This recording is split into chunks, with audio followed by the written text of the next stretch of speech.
চুল পড়ে টাক হয়ে যাচ্ছেন, তাহলে আপনিও বানিয়ে ফেলতে পারেন ঘরে থাকা উপকরণ দিয়ে আমার মতো ছোট্ট একটা রেসিপি। সো হ্যালো এভরিওয়ান, আসসালামু আলাইকুম।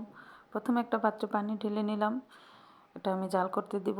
যখন দেখবো পানিটা ফুটে উঠেছে তখন এর মধ্যে দিয়ে দিব হচ্ছে তেজপাতা, নিয়েছি চাপাতি, কালো জিরা এবং মেথি। এই সমস্ত উপকরণগুলো একসাথে মিক্স করে আমি গরম পানির মধ্যে দিয়ে দিব। গরম পানিতে দেওয়া হয়ে গেলে এটাকে ভালোভাবে নেড়েচেড়ে জাল করে নিব। সমস্ত উপকরণ দেওয়া হয়ে গেলে আমরা 5 থেকে 7 মিনিটের মতো এটাকে খুব ভালোভাবে জাল করে নিব, যাতে করে সমস্ত নির্যাস পানিতে চলে আসে। তাহলে আমাদের রেমেডিটি তৈরি হয়ে যাবে।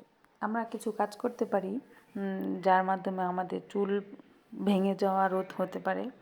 যেমন আমরা অনেক সময় চুল শক্ত করে বাঁধি, অনেক উঁচুতে বাঁধি, এতে করে চুলে অনেক পরিমাণ টান হয়, যার কারণে চুল ভেঙে পড়ে, যা আমাদের করা উচিত না। পানিটা আমাদের ভালোভাবে জাল হয়ে গেছে, তারপর এটা আমি একটা বাটিতে ঢেলে নিচ্ছি। ঢেলে নেওয়ার পর এটা কিছুক্ষণ নেড়ে চেড়ে বা ফ্যানের নিচে দিয়েও আপনারা ঠান্ডা করে নিতে পারেন।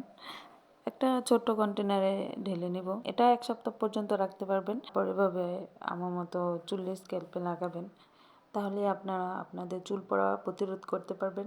নিয়মিত লাগালে 7 দিনের মধ্যে আপনারা এটার ফলাফল দেখতে পাবেন। সো আজকের জন্য এই পর্যন্তই। আসসালামু আলাইকুম। টাটা।